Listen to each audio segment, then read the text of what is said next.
द्वारा माता पार्वती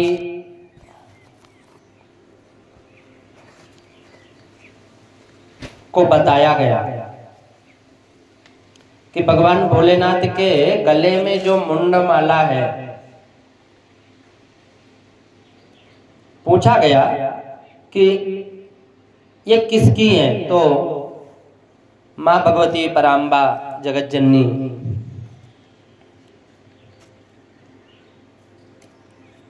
पार्वती माता कहती हैं कि ये तो पता नहीं है, लेकिन मेरे पति चाहते बहुत हैं।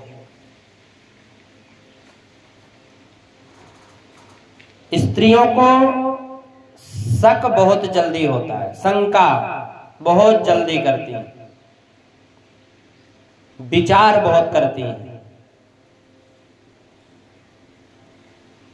चाहे कोई भी हो, हर पत्नी पति पर शंका अवश्य करती है। तो माताजी उदास बैठी और भगवान भोलेनाथ समाधि से खुल करके आए।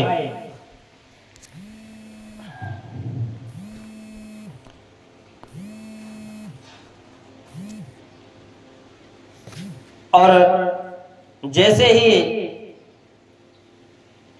आश्रम में आए तो शिव ने कहा, देवी क्या बात है, आप इतनी उदास क्यों हैं? पार्वती जी ने कहा, रहने दीजिए, अंदर से भी काले और ऊपर से भी काले। शिव ने कहा, अंदर का काला तो वो होता है जो कपटी होता है, जो कपट करता है, जो झूठ बोलता है, और मैंने तो जीवन में कोई कपट नहीं किया, कोई छल नहीं किया, कोई झूठ नहीं बोला, आप मुझे कपटी बोलती हैं?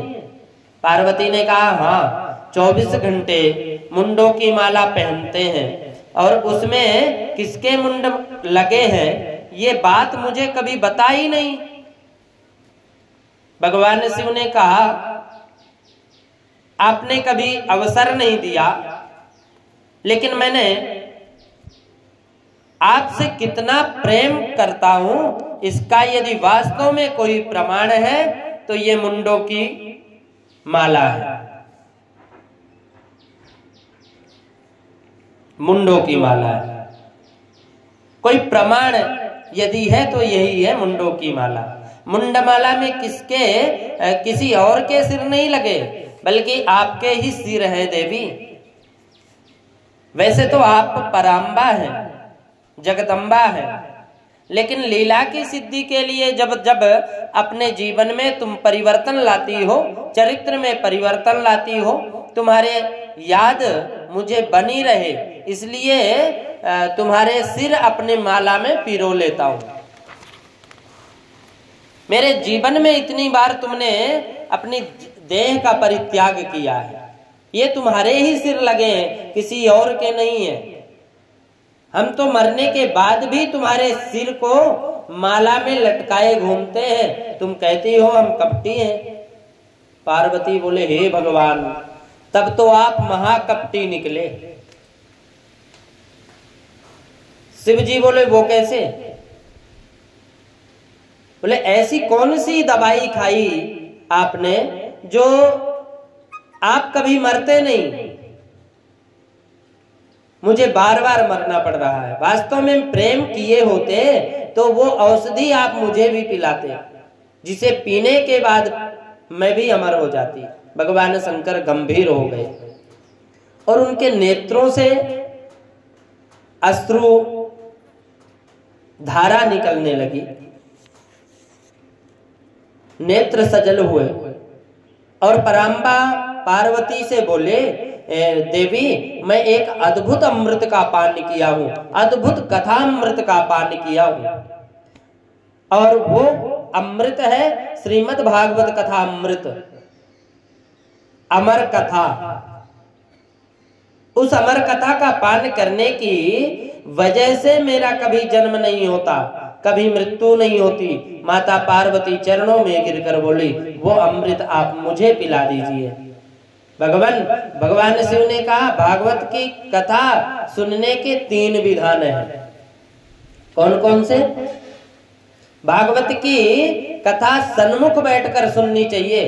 व्यास मंच के पीछे बैठकर कथा सुनना निषेध है शास्त्रों में। और भागवत दूसरी है, भागवत कथा के बीच में उठना नहीं चाहिए, व्यर्थ की बात बीच में बोलनी नहीं चाहिए। बोलना है तो कीर्तन बोलो या जय श्री कृष्ण बोलो, राधे राधे बोलो। भागवत तीसरा है, भागवत की कथा में सोना नहीं चाहिए, एकाग्र होकर के तन्मय होकर के सुननी चाहिए। देवी मैं जब कथा सुनाता हूं ना तो नेत्र बंद करके सुनाता हूं। आप सुन रही हो कि नहीं यह मैं कैसे जान पाऊंगा, इसलिए जब तक कथा चलेगी आप बीच में ओम ओम ओम ऐसे बोलेंगी। जैसे हिंदी में कहते हैं ना हाँ जी हुंकारा भरते हैं। हिंदी का हाँ जी और संस्कृत का ओम एक ही अर्थ होता है। तो माता पार्वती बोली ठीक है। अब शिव जी ने जब कथा का प्रारंभ किया, कथा प्रारंभ करते किया तो कैलाश पर्वत पर कोई नहीं था। श्रोता है माता पार्वती और वक्ता है भगवान शिव। और शिव के पीछे फूटा हुआ अंडा जरूर पड़ा था, वो तोते का अंडा था। भगवान भोलेनाथ भागवत कथा सुनाने लगे, अमर कथा सुनाने लगे। माता पार्वती ओम ओम ओम ऐसा कहकर सुन रही हैं। लेकिन पहले दिन की कथा का जैसे ही विश्राम हुआ, पीछे पड़ा तोते का अंडा साबुत हो गया, यानी अच्छा फूटा था वो ठीक हुआ। और उस अंडे में जीव का भी प्रादुर्भाव हो गया, जीव पड़ गया।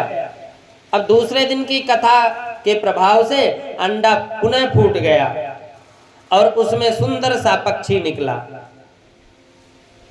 पड़ा हुआ पक्षी तीसरे दिन की कथा को सुना और गदगद हो रहा है।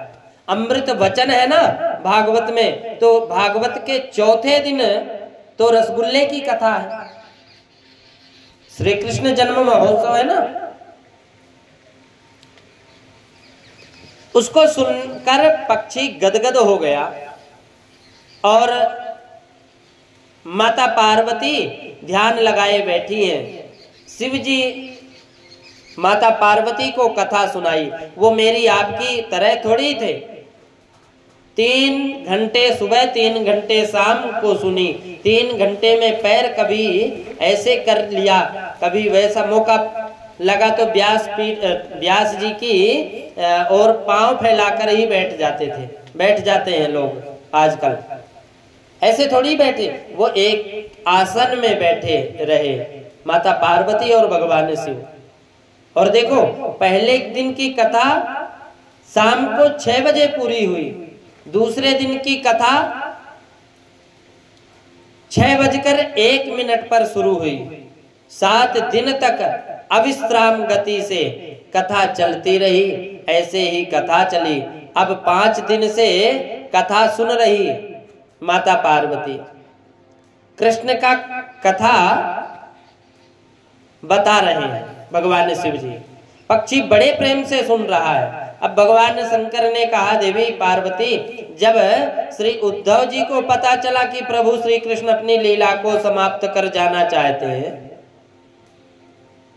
तो उद्धव ने आकर के श्री कृष्ण भगवान के चरणों में प्रणाम किया और योगेश योग विन्यास है। आप योग के स्वामी हैं, योग के अधीश्वर हैं। बताइए त्याग क्या है, वैराग्य क्या है, संन्यास क्या है। ये ज्ञानमय प्रसंग जब उद्धव ने पूछा तो इसको सुनते सुनते माता जी को निद्रा आ गई। निद्रा देवी घेर लिया। अब 5 दिन से सुन रही थी, शरीर में कभी कभी थकान हो जाती है, तो पार्वती माँ को झपकी लग गई, नींद आ गई।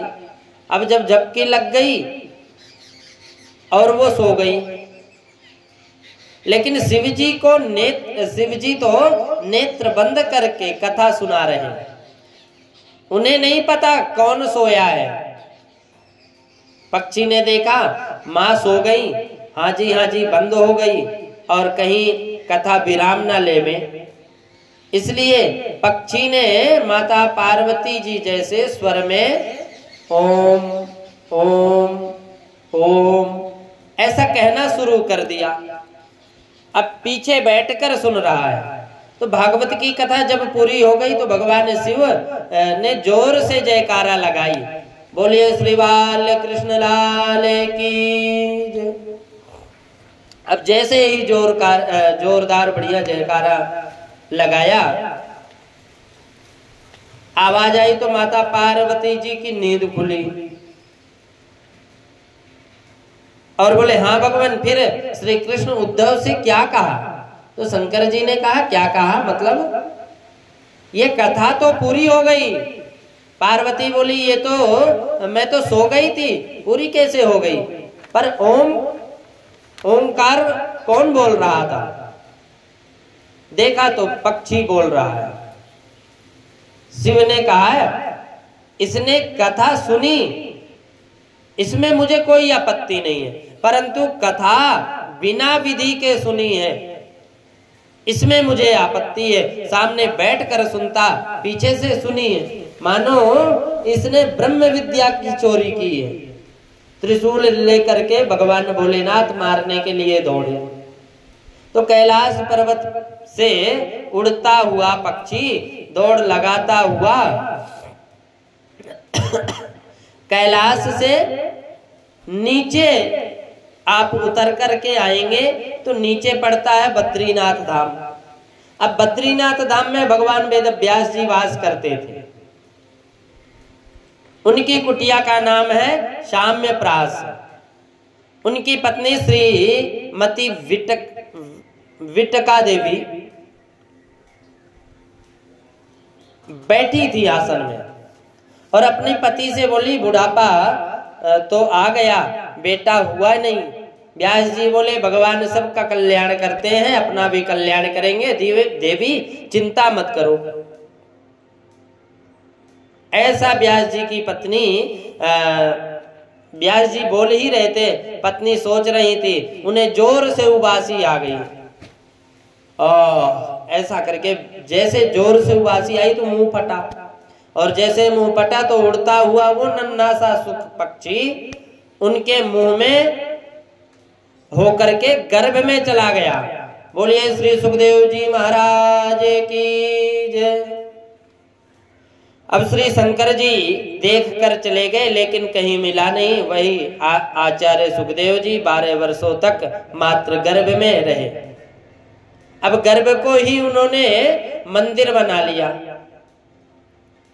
मैं आपको स्पष्ट रूप से बताऊं कि आपने मन में काबू पाया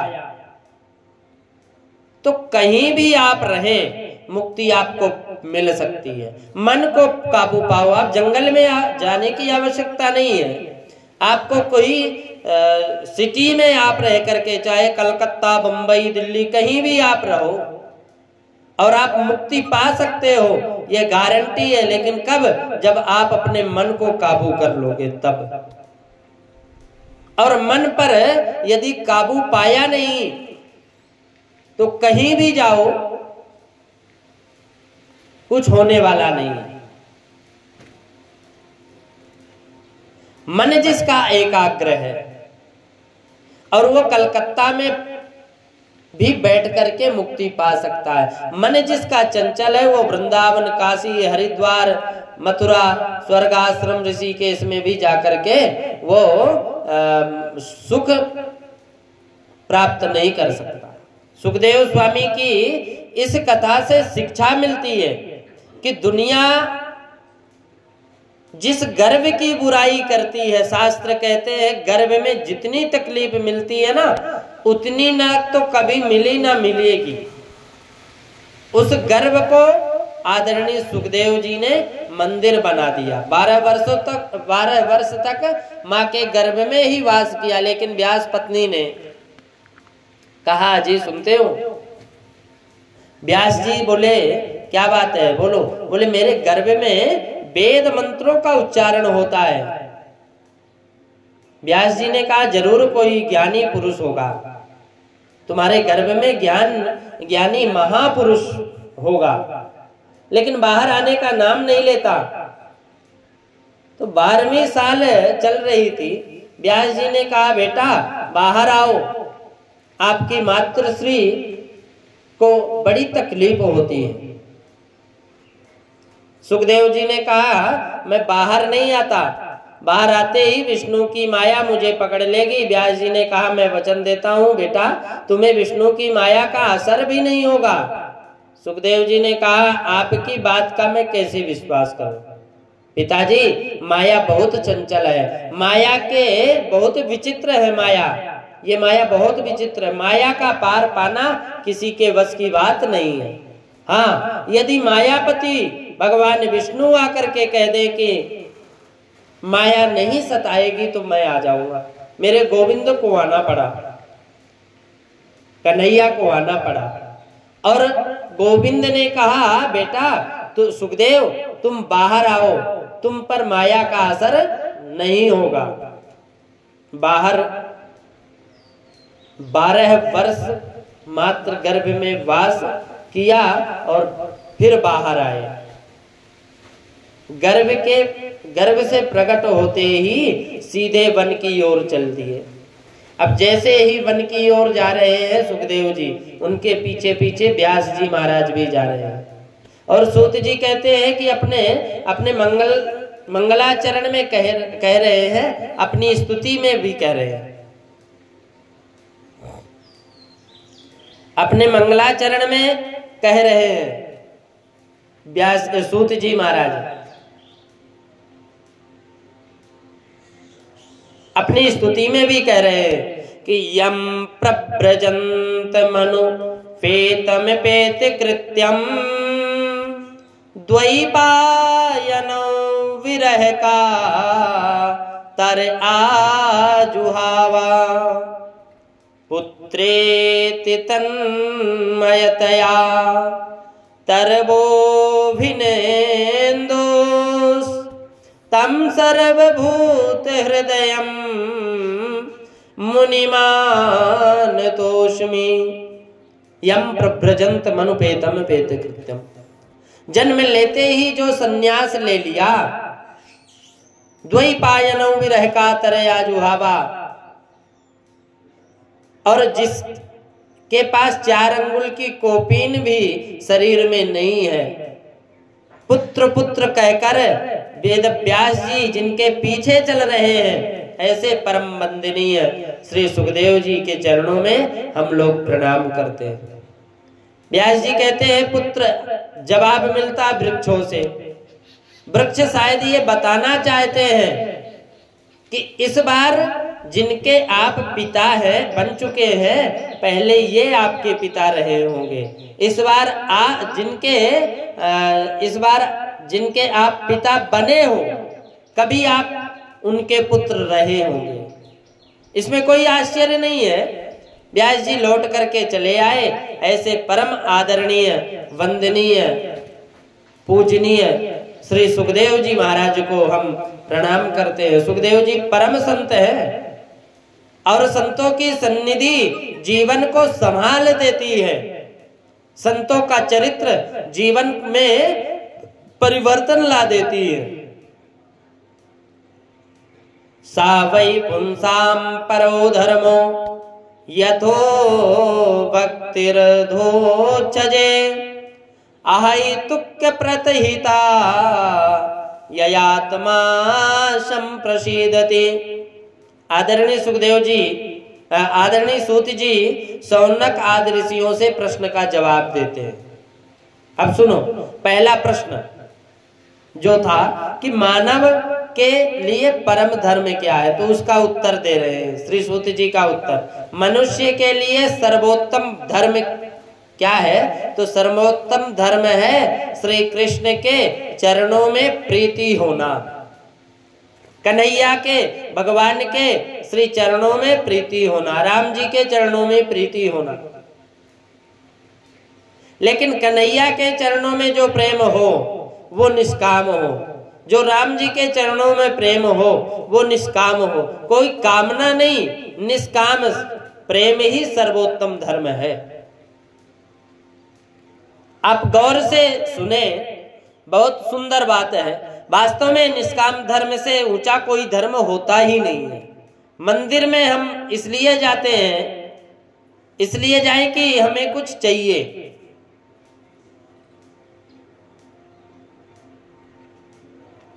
जाते तो इसलिए कि हमें कुछ चाहिए, लेकिन हकीकत में निष्काम तो यही भक्ति है कि मंदिर में जब हम जाएं, इसलिए नहीं जाएं कि बदले में कुछ चाहिए, बल्कि इसलिए जाएं कि मंदिर जाना हमारा धर्म है, हमारा परम धर्म है। भागवत हम इसलिए सुने कि हमारा परम धर्म है। सुनना, भागवत श्रवण करना हमारा परम धर्म है। हमारा काम बन जाए, हमारा मकान अच्छा बन जाए, दुकान चल जाए, फैक्ट्री चल जाए, गाड़ियां आ जाए, ऐसा इस कामना से कभी नहीं श्रवण करनी चाहिए कथा, कभी मंदिर में नहीं जाना चाहिए। मंदिर में जाओ तो निष्काम, कोई कामना नहीं मन में। भजन करना हमारा धर्म है, यह जीवन का सार है। और दूसरा प्रश्न, मंदिर में पूजा करने जाते हैं तो श्रेष्ठ कौन है, बड़ा कौन है? मंदिर में होते हैं ना कई भगवान, जैसे राम जी हैं, राम जी हैं, राधा कृष्ण भगवान हैं, हनुमान जी हैं, माता पार ये हनुमान जी हैं, शिव जी हैं, भैरव जी हैं, 33 करोड़ देवी देवता विराजमान है। तो सूत जी बड़ी सुंदर बात कही कि निंदा कभी किसी की मत करो, निष्ठा हमेशा एक में रखो। हम ये समझे यथा तरोर्मूल निषेचनेन, जैसे वृक्ष की जड़ में हम पानी डालते हैं और ऊपर पत्ते भी हरे होते हैं, फूल भी आते हैं, फल भी आते हैं। जब हम लोग गौर से देखें, वृक्ष में सैकड़ों डालियां हैं, अरबों पत्ते होते हैं, करोड़ों फूल होते हैं, लाखों फल होते हैं, परंतु जड़ तो उसकी एक ही है।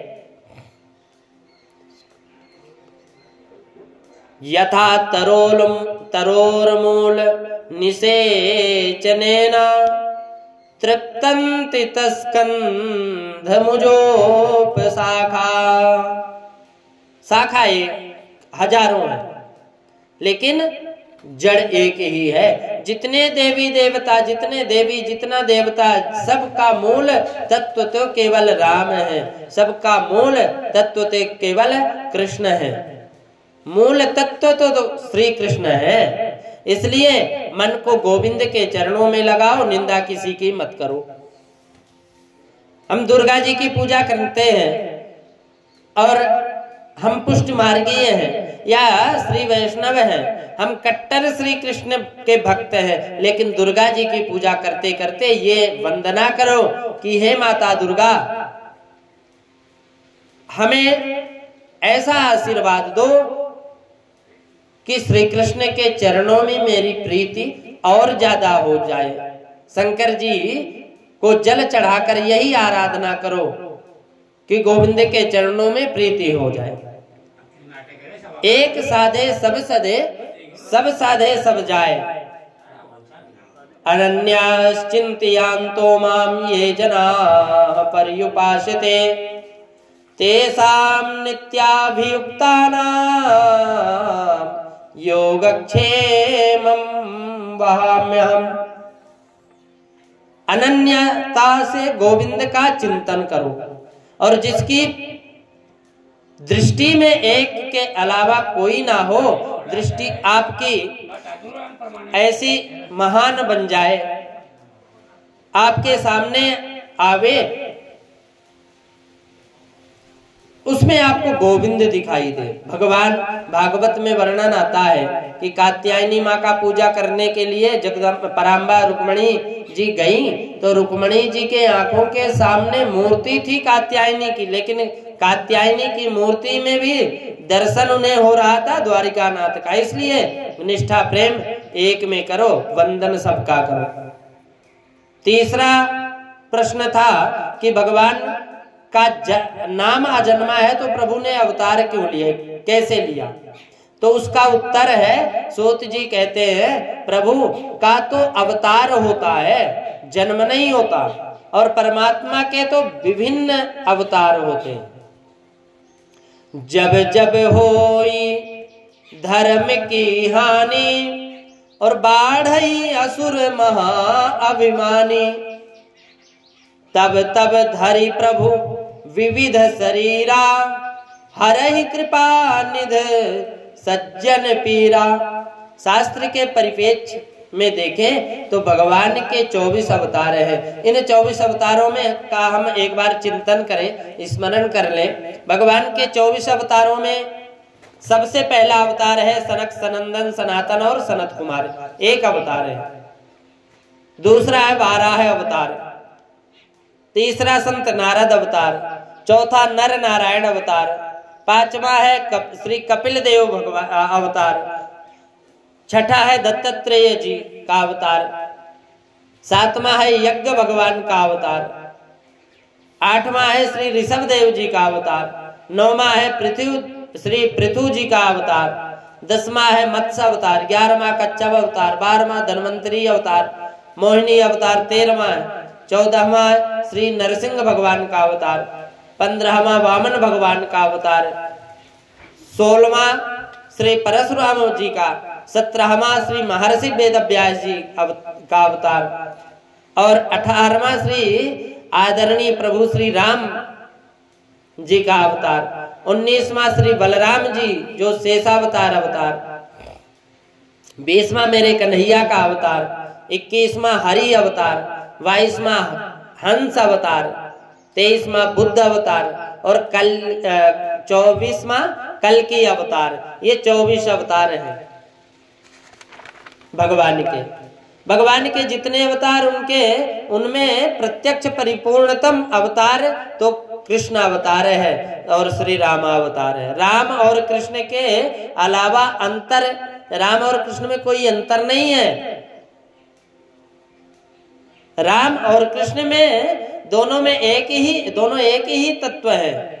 राम कृष्ण दो एक है, अंतर नहीं निमेष, इनके नयन गंभीर है, उनके चपल विशेष। राम जी के नयनों में गंभीरता और कृष्ण भगवान के नयनों में चपलता है। वस्तुतः राम कृष्ण दोनों एक ही हैं, अंतर नहीं है। राम मर्यादा पुरुषोत्तम है तो गोविंद लीला पुरुषोत्तम है। राम ने जीवन में जो अनुभव किया, कृष्ण ने उसी का जीवन में गाया। भागवत लिखने का महर्षि वेदव्यास जी का जो मूल प्रयोजन है, किसी भी उपाय से मन गोविंद के चरणों में लग जाए, इसीलिए महर्षि वेदव्यास जी ने भागवत ग्रंथ लिखा था। ऋषियों ने प्रश्न कर लिया, क्योंकि ये व्यास जी कौन है? बोले ये व्यास जी कौन, उन्होंने क्यों भागवत को लिखा? हमने सुना है उनके पुत्र के बारे में, सुखदेव जी महाराज जब वन में जा रहे थे तो सरोवर में कुछ स्त्रियां निर्वस्त्र स्नान कर रही थी, लेकिन सुखदेव जी को देखकर उन स्त्रियों के मन में जरा सा भी संकोच नहीं हुआ। सुखदेव जी तो नंगे ही जा रहे थे। 16 वर्ष की उम्र थी सुखदेव जी महाराज की। सुखदेव जी को देखकर स्त्रियों के मन में, 12 वर्ष की स्त्रियों के मन में संकोच नहीं हुआ और वो नग्न स्नान कर रही हैं। परंतु वहां से जब वेदव्यास जी जाने लगे तो वेदव्यास जी को देख करके मन में संकोच करने लगी। स्त्रियां तुरंत बाहर निकली और वस्त्र पहनकर बोली, बाबा क्षमा करें, हम आपको देख नहीं सकी। वेद व्यास जी ने कहा, बेटा मेरा नवयुवक बेटा तुम्हारे आंखों के सामने से चला गया, तुम्हें लज्जा संकोच नहीं आई? मैं तुम्हारे बाबा पर बाबा के समान हूं, मुझे देखकर इतना संकोच क्यों? स्त्रियों ने जवाब दिया, बहुत सुंदर जवाब दिया कि बाबा आपके पुत्र सुखदेव का जीवन तो इतना महान है, इतना विचित्र है, उनका चरित्र उनके सामने 1000 वस्त्र पहन ले तो भी निर्वस्त्र है। जो